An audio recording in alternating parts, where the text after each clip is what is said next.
এই যে যুদ্ধপরাধী ইস্যুটা ৭১-এ বাংলাদেশ স্বাধীন হয়েছে, ২০০১ সালের নির্বাচনের আগ পর্যন্ত আমাদেরকে এরা, জামাত ইসলামী নেতাদেরকে এরা রাজাকার বলে গালি দিত, স্বাধীনতা বিরোধী বলে গালি দিত, কিন্তু কোনোদিন মুক্তি। আসসালামু আলাইকুম প্রিয় দর্শক শ্রোতা, সাম্প্রতিক সময়ে জামাতে ইসলামকে নিয়ে উপদেষ্টা মাহফুজ এবং বৈষম্য বিরোধী আন্দোলনের অনেক নেতাকর্মী এবং এনসিপির অনেক নেতাকর্মী জামাতকে রাজাকার তকমা দিচ্ছেন। তারা যুদ্ধ অপরাধী, তারা ৭১-এ স্বাধীনতা যুদ্ধের বিপক্ষে অবস্থান করেছিল, তাই তাদেরকে ক্ষমা চাইতে হবে। প্রিয় দর্শক শ্রোতা, গোলাম আজমের একটি পুরাতন সাক্ষাৎকার আছে, তিনি আসলে কি রাজাকার ছিলেন কি না স্পষ্ট করেছেন। আশা করি সম্পূর্ণ ভিডিও জুড়েই থাকবেন। চলুন ভিডিওতে বিস্তারিত দেখে আসি। এই যে যুদ্ধপরাধী ইস্যুটা ৭১-এ বাংলাদেশ স্বাধীন হয়েছে, ২০০১ সালের নির্বাচনের আগ পর্যন্ত আমাদেরকে এরা, জামাত ইসলামী নেতাদেরকে এরা রাজাকার বলে গালি দিত, স্বাধীনতা বিরোধী বলে গালি দিত, কিন্তু কোনোদিন মুক্তি, কোনোদিন যুদ্ধপরাধী বলতো না।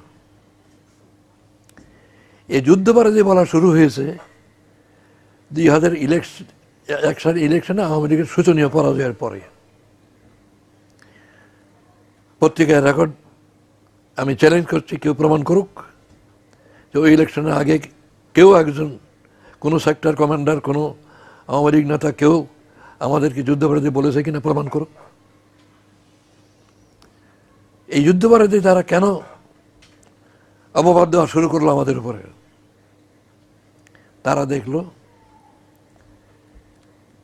যে নির্বাচনের মাধ্যমে তারা কোনো দিন ক্ষমতা যেতে পারবে না যে পর্যন্ত জামাতে ইসলামীকে রাজনীতি থেকে সরাইয়া দেওয়া না যায়। বিএনপির সঙ্গে জামাত যদি এক হয়ে ইলেকশন করে তো আওয়ামী লীগ কোনোদিন ক্ষমতা যেতে পারবে না। তারা হিসাব পরিষ্কার দেখতে পেল, সেজন্যই তারা এই সেক্টর কমান্ডারদের লাগাইছে। হামিদুল্লাহ খানও তো সেক্টর কমান্ডার, ইনি তাদের সঙ্গে যান নাই, তিনি তো বিএনপিতে আছেন। এরা এই যুদ্ধপরাধের ইস্যু তুলল, অথচ শেখ মুজিব এই ইস্যুর মীমাংসা করে দিয়ে গেছেন। তিনি যুদ্ধপরাধী হিসাবে পাকিস্তান আর্মির ১৯৫ জন উচ্চ সামরিক কর্মকর্তাকে তালিকাভুক্ত করলেন এবং আইন করলেন তাদের বিচার করার জন্য।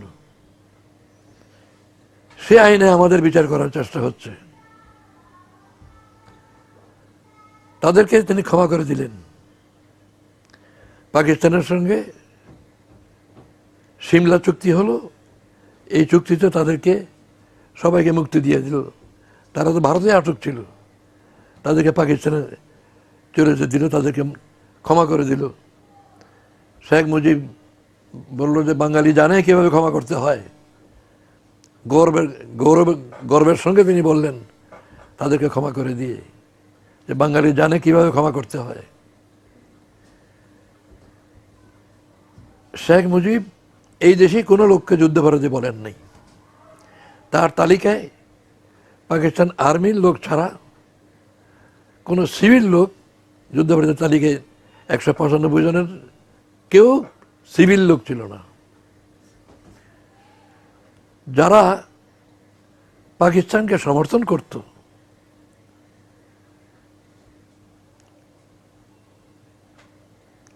পাকিস্তান থেকে এই দেশকে আলাদা করার পক্ষে যারা ছিল না,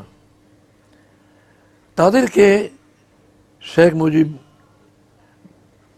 বলতেন কোলাবোরেটর। কোলাবোরেটর মানে সহযোগী। তাদের বিচারের জন্য আলাদা আইন করেছিল। সে আইনে লাখখানিক লোক গ্রেফতার হলো,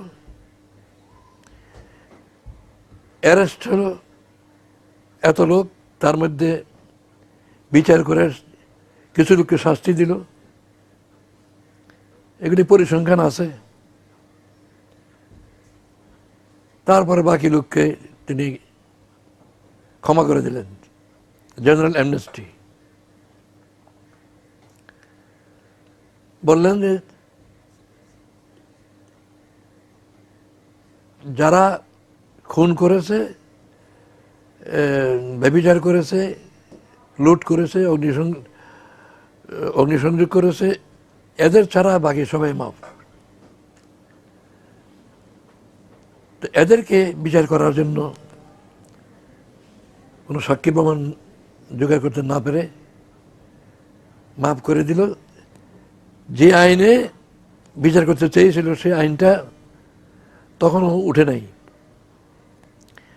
জিয়া রহমান ক্ষমতায় এসে দেখলো যে এই আইনেতে বিচার করতে গেলে কোনো সাক্ষী প্রমাণ পাওয়া যাচ্ছে না। তিনি আইনটা উঠিয়ে দিলেন। সুতরাং যুদ্ধাপরাধী ইস্যু শেখ মুজিব নিজেই মীমাংসা করে দিয়ে গেছেন। সেটাকে নতুন করে তোলা হলো শুধু জামাতে ইসলামীকে রাজনীতি ময়দান থেকে উৎখাত করার জন্য। এই ট্রাইব্যুনাল যাদের যে বিচারকদের দিয়ে করা হয়েছে, 92 সালে 93 সালে যারা নাকি আমার বিরুদ্ধে আন্দোলন করছিল, গাদানি কায়েম করে, গাদানি কমিটি হয়েছিল না, এই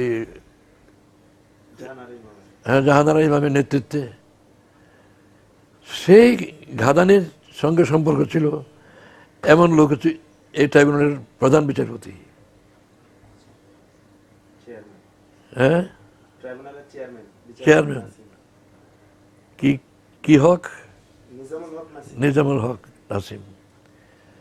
তারপরে তদন্ত করার জন্য তদন্ত সংস্থা যেটা করা হয়েছে, দলীয় লোক, তারা তাদের দলীয় লোকদেরকে দিয়ে মিথ্যা সাক্ষী নেওয়াচ্ছে এবং যারা নিরপেক্ষ সাক্ষী দেবার লোক তাদেরকে কাছে ভিত্তি দিচ্ছে না। এই সাইদি সাহেবের বিরুদ্ধে হাজার হাজার কপি, হাজার হাজার পৃষ্ঠার যে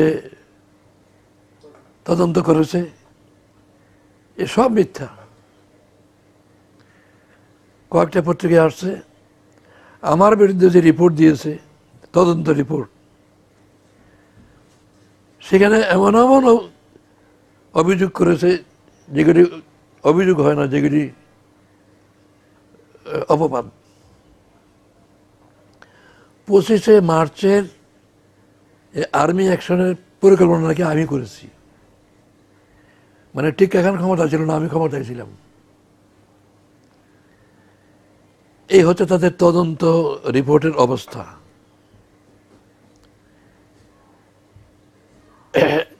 ইয়াহিয়া খান পুলিশের মাধ্যমে, এখন আনসার আছে না, এরকম আনসারের মতো রাজাকার বাহিনী পুলিশের সহায়ক হিসাবে রিক্রুট করেছে। এগুলো নাকি আমি করেছি। তো গভর্নমেন্ট কি আমার হাতে ছিল? তো এইভাবে তারা যে তদন্ত করছে, উদ্দেশ্য হচ্ছে কোনো একটা প্রহসন করে শাস্তি দিয়ে ফেলা। এমনকি লতিফ সিদ্দিকী নামে এক মন্ত্রী সেদিন বলেছে বিচারের দরকার নাই, এদেরকে ফাঁসি দিয়ে ফেলো, বলেছে কিনা? আসলে বিচার তাদের উদ্দেশ্য না, ফাঁসি দিয়ে জামাত ইসলামী নেতৃত্বহীন করে ফেলা, যাতে রাজনৈতিক ময়দানে জামাত পূর্বের মতো কোনো ভূমিকা পালন করতে না পারে। সুতরাং এই ট্রাইব্যুনাল হচ্ছে একটা প্রহসন, এবং সারা দুনিয়া থেকে অ্যামনেস্টি ইন্টারন্যাশনাল শুধু না, ইন্টারন্যাশনাল লয়ার্স অ্যাসোসিয়েশন, তারপরে ইংল্যান্ড, আমেরিকা, এসব দেশের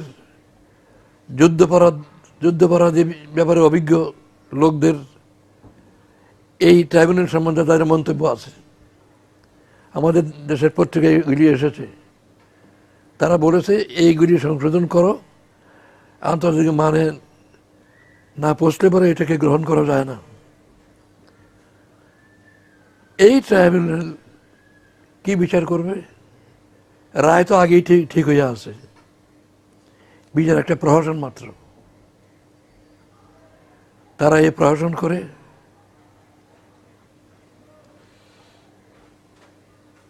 বিএনপির কয়েকজন নেতা, জামাতের টপ নেতা, তাদের সবাইকে ফাঁসি দিয়ে রাজনীতির ময়দান থেকে জামাতকে নির্বাসিত করতেন।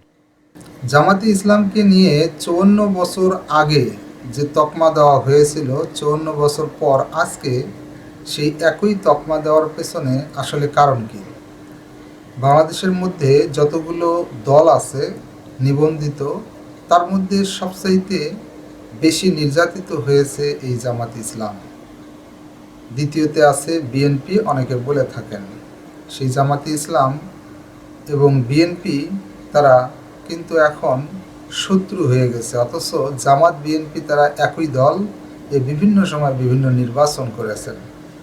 প্রিয় দর্শক শ্রোতা, গোলাম আজমের বক্তব্য আপনারা শুনলেন। অধ্যাপক গোলাম আজম বা শহীদ গোলাম আজম যাই যেভাবে নেন না কেন, তেনার বক্তব্যে যদি আপনার কোনো মন্তব্য থাকে লিখতে পারেন কমেন্ট বক্সে।